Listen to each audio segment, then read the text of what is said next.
me? It's a Hallmark. Wow. Everyone needs to feel loved at Christmas. There was something about Christmas in the 1970s that felt heavier, not in a bad way, but in a meaningful one. The decorations stayed up longer, the music played louder, the traditions weren't just cute ideas, they were rituals repeated year after year until they became muscle memory. These are the Christmas traditions that filled our homes, our schools, and our towns. The ones that quietly disappeared, but never really left our hearts. Number 1. Christmas brooches and pins. Every December, coats and dresses quietly transformed. Out came the Christmas brooches, tiny enamel trees with colored lights, smiling snowmen, wreaths tied with bows, and little Santas that sparkled just enough to catch the light. These weren't subtle accessories. They were worn boldly, proudly, and on purpose. Moms pinned them to wool coats, cardigan sweaters, and church dresses. Teachers wore them all month long, rotating through their collection like a countdown to Christmas. Some even had a different pin for every week of December. Carefully stored in a small jewelry box, each one wrapped in tissue paper so the glitter wouldn't rub off. Kids noticed these things. You'd walk into class and immediately clock which pin your teacher was wearing that day. A new one meant Christmas was officially closer, and when the same familiar pin showed up year after year, it felt comforting, like part of the season itself had arrived. They weren't expensive and they weren't trendy, but they mattered.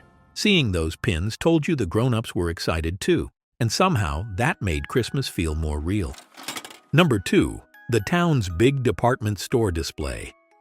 Every town had the window. It didn't matter if you lived in a big city or a small town. There was always one department store that went all out at Christmas, and everyone knew which one it was. You didn't need directions. You just said, "We're going to see the window," and everyone understood.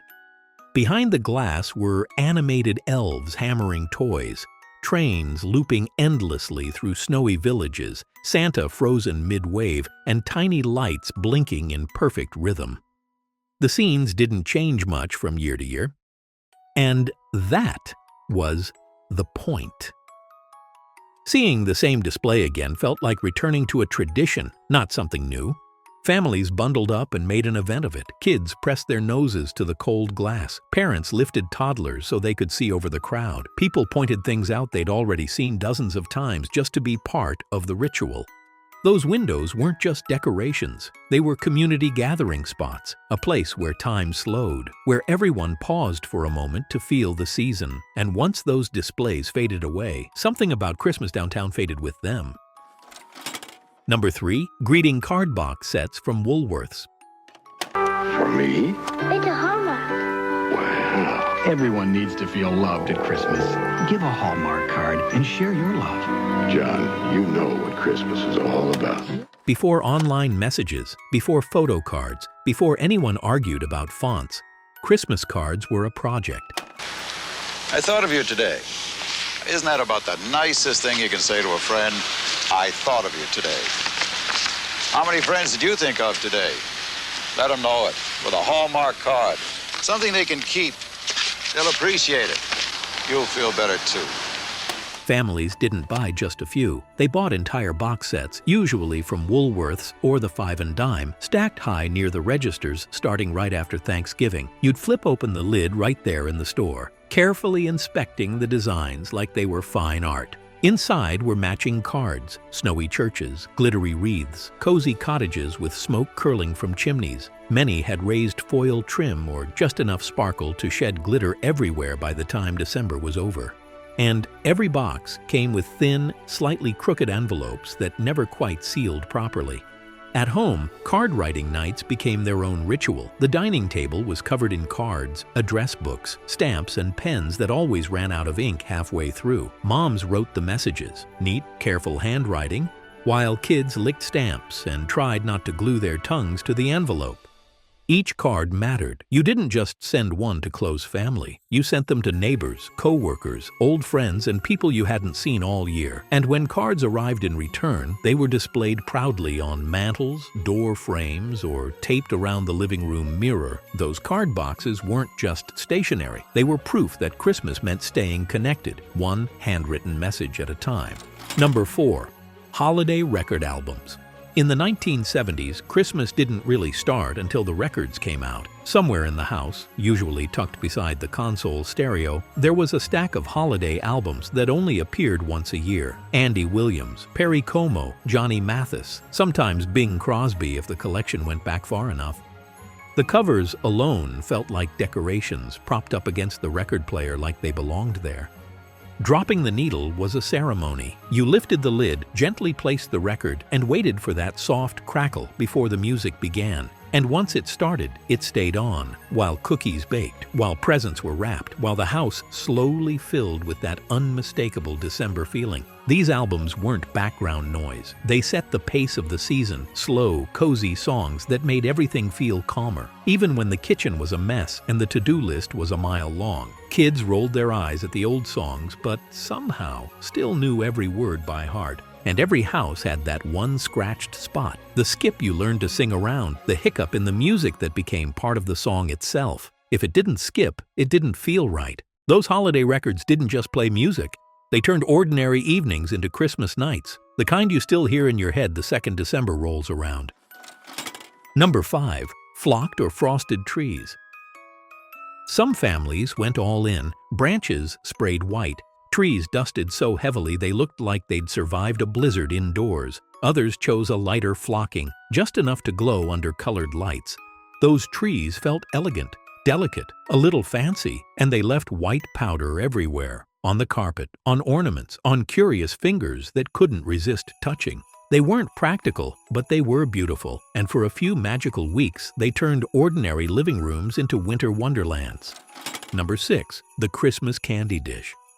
It sat there all month, a cut glass dish filled with ribbon candy, root beer barrels, filled raspberries, and hard candies that stuck together into one solid mass. You weren't technically supposed to eat from it, but everyone did. The lid came off with a familiar clink, fingers hovered, choices were weighed carefully, and somehow that candy always tasted better than anything you'd buy the rest of the year. It wasn't about the candy, it was about the permission, the quiet understanding that Christmas meant rules softened just a little. If this brought back a few memories, the candy dishes, the music, the window displays, take a second and subscribe. There's a whole lot more Christmas nostalgia waiting right here. And if you're on Facebook, come join our growing community. It's where the stories continue, photos, memories, and conversations that feel just like sitting around the table after dessert. Number 7. Plastic tablecloths with holly prints. If there was a party, there was a holly tablecloth. Red or green plastic, shiny and slightly slippery, printed with bright holly leaves and berries. They covered dining tables, card tables, school desks, and basement folding tables. They crinkled when you leaned on them, they stuck to your arms, and they showed up at every gathering year after year. Nothing says 1970s Christmas party quite like that tablecloth. Disposable, cheerful, and absolutely essential. Number 8. School holiday parties. The energy was electric. Red Kool-Aid in paper cups, cupcakes topped with plastic Santa picks, cellophane treat bags tied with curling ribbon. The smell of sugar, glue, and excitement filled the classroom. There were games, crafts, and the quiet thrill of knowing Christmas break was just days away. You wore your best sweater, you watched the clock, and nothing felt longer or sweeter than that final afternoon before vacation. Those parties weren't elaborate, but they were unforgettable. Number 9. Tupperware in Christmas colors. If you want to lock in freshness, Tupperware really locks it in. You can see and buy Tupperware at a Tupperware party. Holiday snacks didn't come in disposable containers. They came in avocado-green, harvest gold, and burnt orange Tupperware.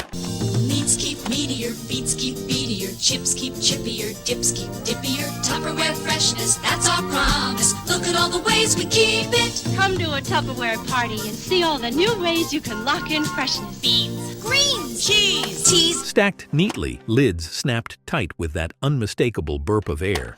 This tiny rim is half the reason. It slants out, just a little. The narrow groove in this seal is the other half. When you snap the two tightly together and burp them, you create an airtight lock.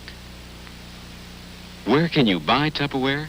at a Tupperware party. Inside were cookies, fudge, Chex Mix, and mysterious party snacks that only appeared in December. Those containers traveled from house to house, party to party, carrying Christmas with them. And every time you see one now, it still feels like the holidays.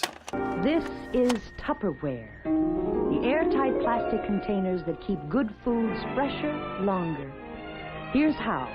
Put in the food, put on the patented Tupperware seal, then press down the center of the seal and lift a little at one side. Hear that whisper?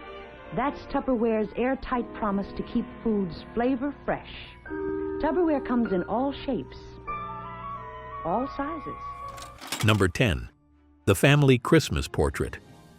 Everyone dressed up. Velvet dresses, clip-on ties, shiny shoes, matching outfits that felt slightly uncomfortable but very important. Families stood stiffly in front of the tree, smiling just long enough for the camera.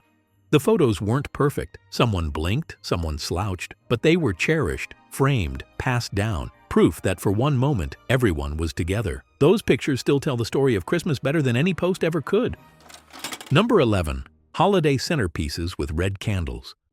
A little plastic holly, a styrofoam base, one glittery red candle in the middle. They sat proudly on dining tables, glowing softly during dinner. They weren't expensive or elegant, but they felt special. Handmade, intentional, and very much of the moment. They turned ordinary meals into holiday meals simply by being there. Before you go, I'd love to hear from you. Did your family have a Christmas candy dish?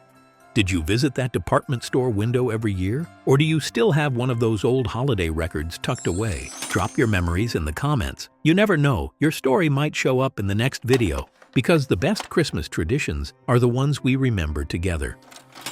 Number 12. The special Christmas chocolates. This is Pete, who let the puck get by him and lost the hockey game. Hey, son, have a wintergreen lifesaver. Was there a great flavor has been around for years and years? You know, when I fumbled and lost the West High game, it took a whole roll of lifesavers to make me feel better. These weren't everyday treats.